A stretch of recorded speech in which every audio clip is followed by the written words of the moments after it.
Hello, everyone, and welcome to this podcast series on Keeping Up Standards, your podcast about standards in advertising, responsible advertising content, and how to navigate the new marketing trends that are appearing. I'm your host, Tudor Manda, and this podcast is all about talking to the people behind making ads legal, decent, honest, and truthful. And I'm particularly excited today. I'm joined by Zsolt Gerendi. You are Vice Chair of EASA. We'll talk about EASA and also Secretary General of ERT. First question right off the bat. What ad lives rent-free in your mind? What's your favorite First ad? of all, thank you very much for the invited to me to be a part of your podcast series. I'm happy to join to EASA team because I love to work with them. And of course, we'll also talk about my favorite ads. Basically, I'm a sporty style. Okay. And of course, previously I worked some sports brands before we joined to the self-regulation family. Yeah. And working in the agency side, and was a very funny and impressive Adidas ads. Okay. Probably you remember there was a Euro Cup in 2000, which was hosted by Netherlands, probably Belgium, and I don't know, The Benelux countries. Benelux countries. Yeah. And the Adidas marketing team decided to scatter 1,000 football in the morning in the Dam Square in Amsterdam. Okay. Like there's in a big tract, like the football balls. Yeah. In the morning time. Okay.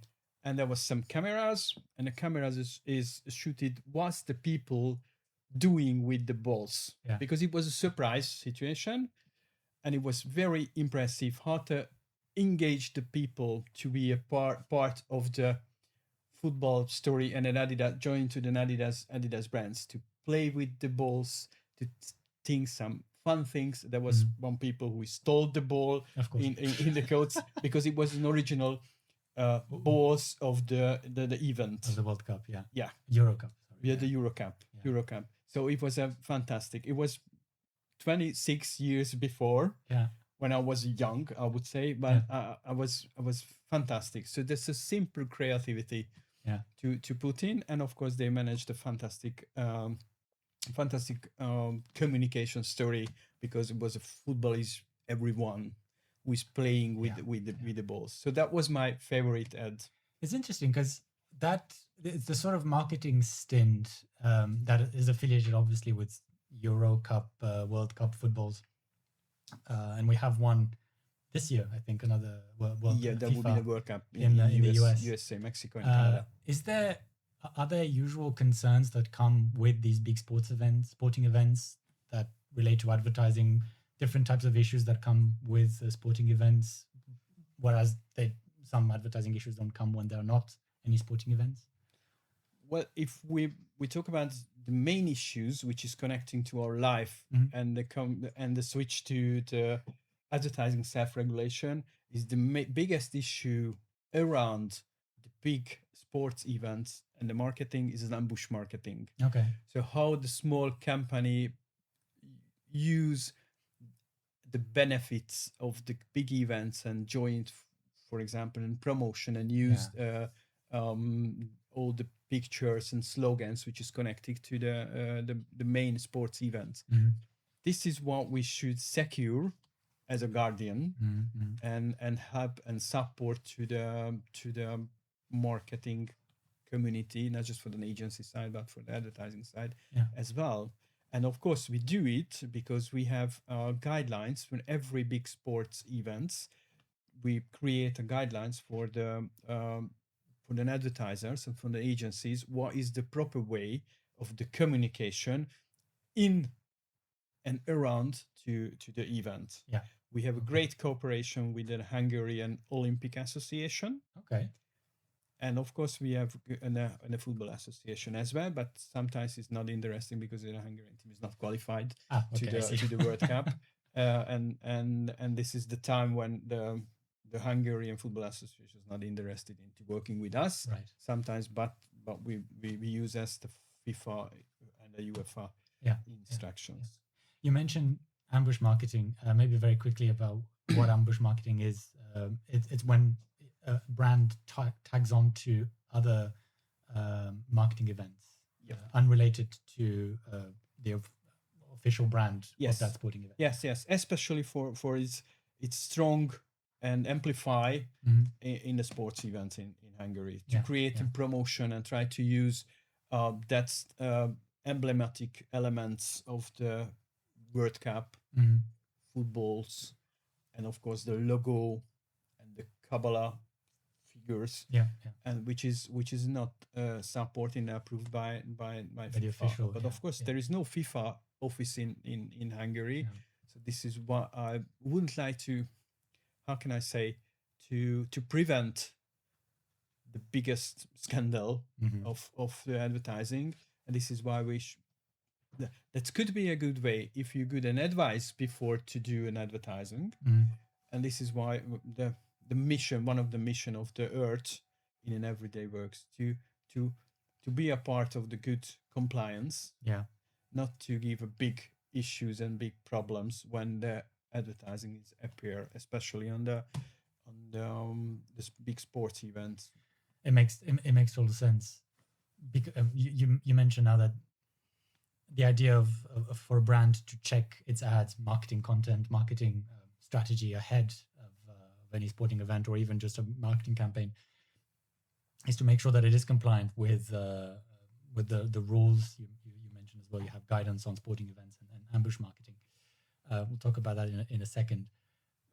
The general benefit for brands, would it be that it increases the likelihood that it is compliant, that it is legal, decent, and so on? Are there other benefits, maybe in terms of consumer protection or in terms of trust as well? Well, I think the benefits of the advertising self-regulation should be not focus on the legal. Legal is very important. Yeah, baseline. Advertising should be legal, but there's ethical field sometimes, which is a more, how can I say, is a questionable. What is the given situation in the moment in an advertisement? We should cross-check with an independent point of view, which is an advertising self-regulation organization, especially in Hungary, is an ERT. And this is always the biggest question, not the legality, which is advertising is misleading, not it's black or white, but an ethical case. Just an example, there was a I don't know, how can I say, there's a car driver lesson school. And there was a like an, how can I say, it's a learner. Yeah, the person learning to drive. This is a learner, and there was a energy drinks creative material in Hungary, and the learner makes some stupid mistakes during the study. And it was a woman. And there was 2 or 3 storyboard in the story, and there was a weekly copy advice ethical ad hoc committee meeting, and the committee said, okay, why every cases and every time the learner is woman, made a mistake, make a stupid things. Why is it not a man? Why is it not a man? So this is I would say this is an ethical question we should of balance. Why the young people save the life of the old people? Young people means is age under 14 to have a life rest and try to have for the older people who is have some accident on the lake, in the frozen lake. So that's the ethical question. How is the reaction of the people, of the consumers, towards positive or negative? What is the good? Sometimes is a negative is bigger, could be bigger, but not ethical. But sometimes it's not for good way and beneficial way for the advertising in general, because at the end of the day, our mission is to keep the advertising in trust, because advertising helps to sell more product. if the people is, I think this is the one of the key way of selling product in an advertising, to make sure this product is okay. That was appealing. Absolutely, there was speaking to the consumer. Personal, of course, the selling procedure and the selling funnel is also very important, and the communication funnel as well. If the people is doesn't trust for the communication funnel, we lost one pillar of the potential relationship with the consumer to selling product. How does let's talk a little bit how Earth and SROs, so regulatory organizations, set up rules, guidance pieces, recommendations to account for this ethical perspective. Because Earth is the one in Hungary. I'm not going to try to say it in Hungarian. Crazy, but your pronunciation is very good. So we have 28 of them in 26 European markets. Some of them have 2 indeed. How does it work in Earth? Earth is how old is Earth, by the way? Earth is will be 30 years old. Okay. In 2028. Okay, well, happy birthday 2 years in advance. Thank you for so in. That's funny because Earth is almost 30 years old. But the code, I think it's very important because Earth is working on behalf of the advertising advertising ethical code. The code is this year is 45 years old. Older than the because there was a advertising association who guarded from the beginning of the code. And when they decided to have an independent advertising organization who is only focused on an ethical communication, it was a bit late to fund and separate it from the advertising association, and that would be an independent, because it was the good way. Now, to be honest, that was the same situation that it happened in Europe. They decided to have and fund an independent advertising organization, which was a nerd. Okay, and how that's the history behind Earth. And in terms of setting up the rules, the code is 45 years old.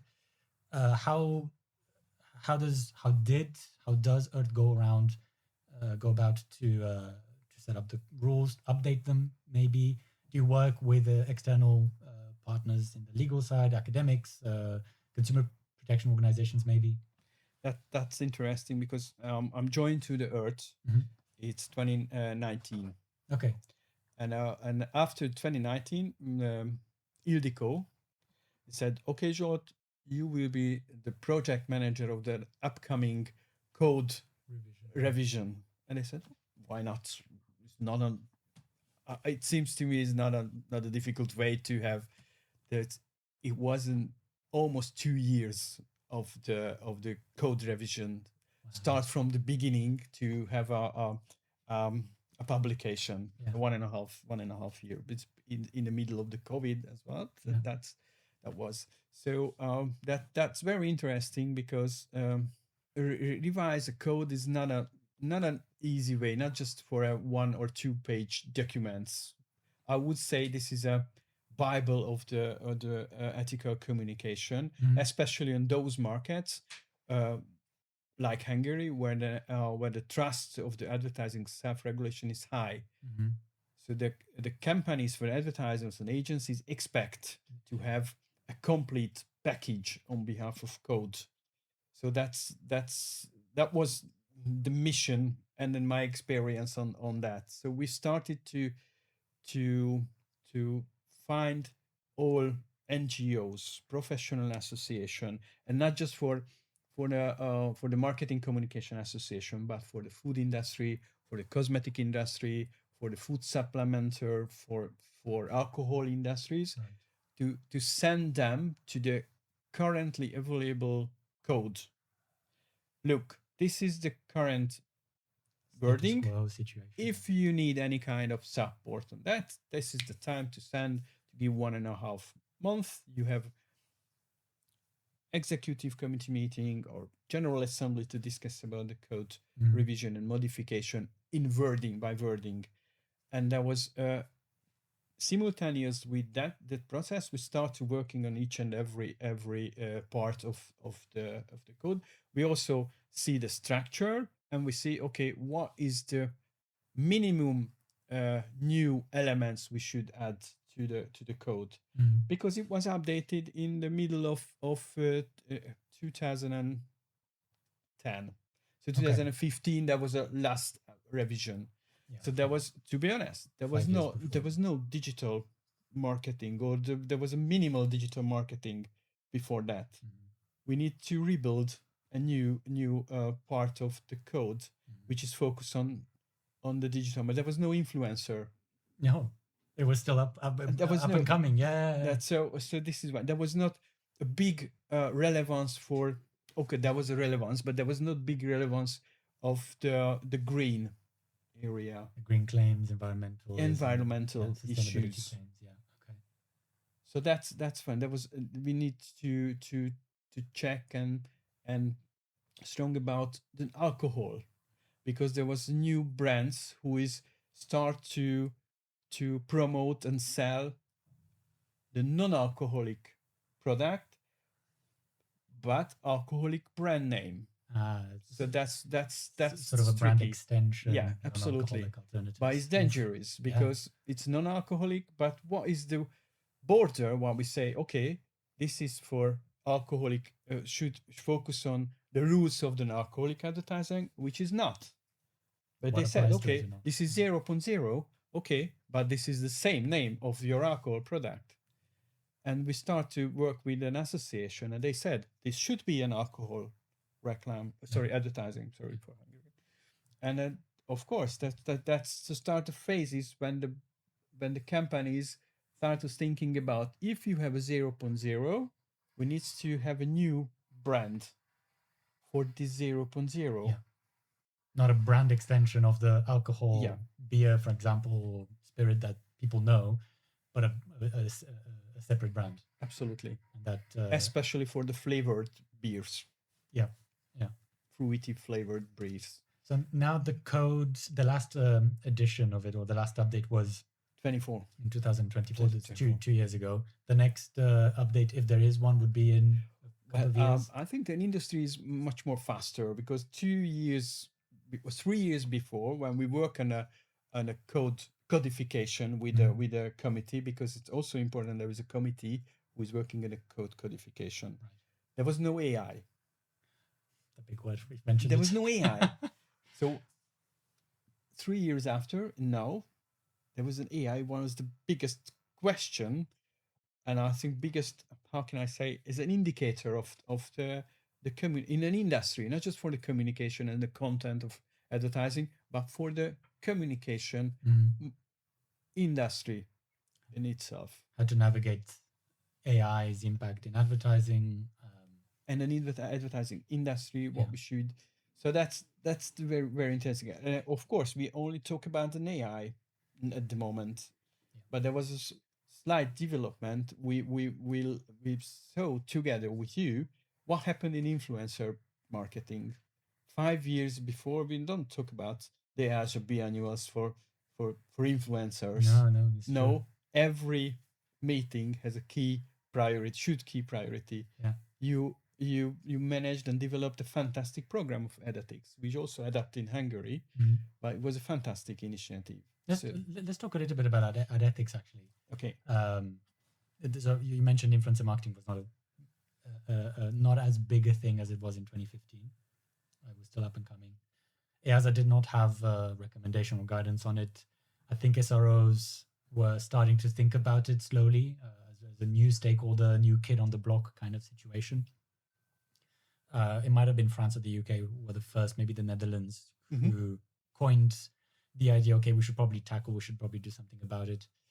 EASA then issued some recommendation in 2018, I believe, the first one, pushing the SROs into this sphere, just outside of their usual remit to think about influencer marketing. And now all the way, this is more than 8 years ago, where we have the ad ethics program being rolled out across markets. In maybe a couple of words, what is ad ethics in Hungary? How does it look like?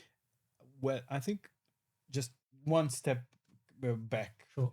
So that's have a big mission. We had a big mission to understand the market. Mm-hmm.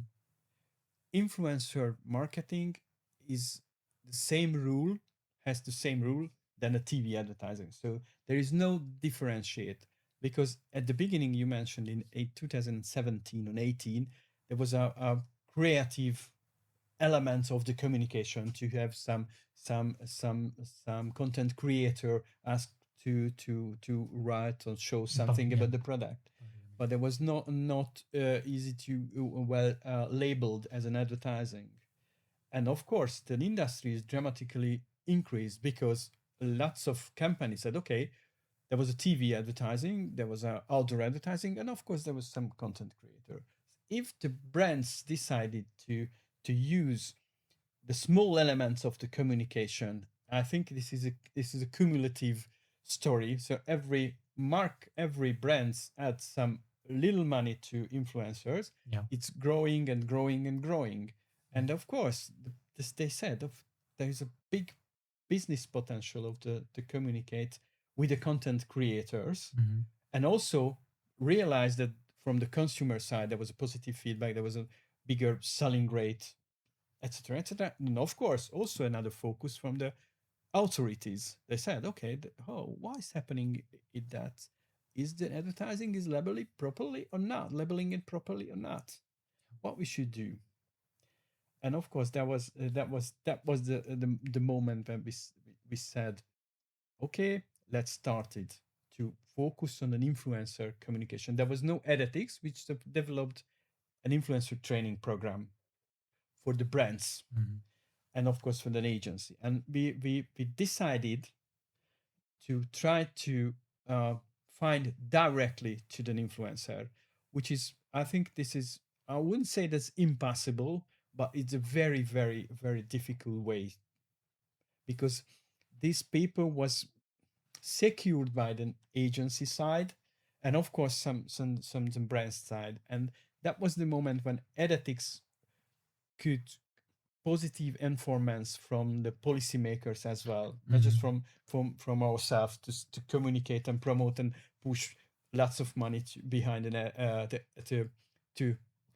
to promote the ethics, which is good. But we received the strong informants from the policymaker side, so well known. So at the moment, ethics is now in Hungary only for the certificate, for the training. So there is no monitoring element, because there is a monitoring element which is much more stronger. But we are in the first phase. And to be honest, it's difficult to find and look for directly to the influencer. We changed some strategy, and we go to the companies, the brands, and they ask some support from their side, and I would say some commitment from their side. If they decided to use influencer, why not? So every brand is working with influencers. If they decided to work in influencer, they strongly consider to use those influencers with an ethics certificate. That they've been trained through the program. They know the rules. Yes. They know what they can do and what they're not allowed to do as well. Let's go back a little bit on the code. You mentioned that the code talks about alcohol advertising, environmental claim, sustainability, and all different parts. And then you talked briefly about AI. We're already looking a little bit into the future. We're thinking as I'm not going to spoil anything, but we're thinking about how AI's impact in the advertising sphere is, what that impact is going to look like. From the creative side, it's inevitable. A lot of the agencies will be using AI more and more, and a lot of the advertisers in-house creative houses as well. The media, no doubt, as well. And there's a component of disclosure, maybe of labeling as well. The AI Act definitely has some provisions on disclosure of deepfakes and AI-generated content and text. Just this is just to say that Ariaza is something that we're thinking about it in the same way as where we've thought about influencer marketing almost 10 years ago, right? We're at that beginning of cusp as we're trying to figure out how to tackle this issue. In my opinion, I think it's a bit of a trickier situation than it was in influencers, despite the fact that it's always trickier to work with people than it is with technology. But for some reason, the AI question is a bit tricky. Has Earth thought a little, maybe the Hungarian ecosystem, advertising ecosystem, thought about how to tackle this AI question broadly? Yeah. So 2 years before, the big industrial associations for advertising industry decided to create a guide, an AI guide. I would say it's a white book. Some proposal how can you use AI in a media planning, in a creative planning, and of course for some marketing practice side, and of course the legal side as well. So we have an AI guide. In Hungary, we also promote it to each and every opportunity where we have a chance to present and discuss about an AI. So there is no needs to find a new guidance. There is a Hungarian AI guide, an existing, and it's agreed and worked with big consultancy companies, probably Pricewaterhouse, but I don't know exactly. But also is joined to working. From our point of view, I'm an engineer, so it's very working with the numbers 1 or 0, 0 and 1. So advertising is misleading or not. To be honest, from my side, it doesn't matter what was the tool what we use on the creating the creative side of advertising. It was a UGC command. It was a fantastic graphics talent or the AI. It cannot be misled. That's my. And also we not necessary to labeling to advertising. Put more one subtitle to the advertising. This is maybe AI is it created by AI or not with created AI by tools? Yes. So advertising should not be misleading. That's the main message. In terms of promotion, if you see the price of the promotion, and this is a Croatian seaside, to have a family weekend, so not to shows the fantastic seaside in Maldives islands. So but this because it's may happen. So that's very funny. But our standpoint at the moment, no needs to put extra labeling just because it's created made by AI. Made by AI. Interesting. Let's talk a little bit about your maybe even taking a step back. We talked about influencer marketing AI, the rules and the codes, the standards that exist already there. More generally, why is advertising self-regulation? A lot of the audience might not be fully aware, but why is advertising self-regulation important for the different stakeholders in the value chain? Right, we're thinking about brands, the advertisers, agencies, media. We talked about influencers. That's self-evident. Advertising self-regulation. How does it? What are the benefits that it brings to the different stakeholders, and why is it important for the local industry? Well, I think this is what I previously mentioned you. This I see two main pillars of the contacting the consumer is the funnels for the selling and the communication. If you lost the trust on the communication funnel, we have only one funnel, which is sometimes it simply doesn't work alone to selling the product. And I think we should focus on keeping the trust. So how we can working with the association? I think coming back to the code. So code is signed and approved by 24 industrial association in Hungary. In Hungary, in Hungary, there was some big advertising industry association with IAB for advertising association, from the agency as an EACA member. So that's another. And another part is the classical industrial association, like food, like drinks, cosmetics, They're all food part supplements. of the Absolutely, system. Yeah. absolutely. For the gambling, we should also work because this as elementary situation and have a good communication to the policymakers. There is a code which was not figured out by two people and managed by two people, but there was a strong codification committee, and of course there is a wide range of association who signed the code. The collective element to it. Absolutely. And how we can cooperate with them, of course, as you mentioned, we send the original code wording for the association, and there was a good discussion 2 or 3 times discussed about the new wording, how we can change the code. Sometimes there was for example, the cosmetic association said, okay, we write in the new part. Let's discuss about is it okay or not for the earth. So the cooperation level is a bit different, but every association was a positive feedback about okay, code is very important. Let's working on that because of the trust of the advertising.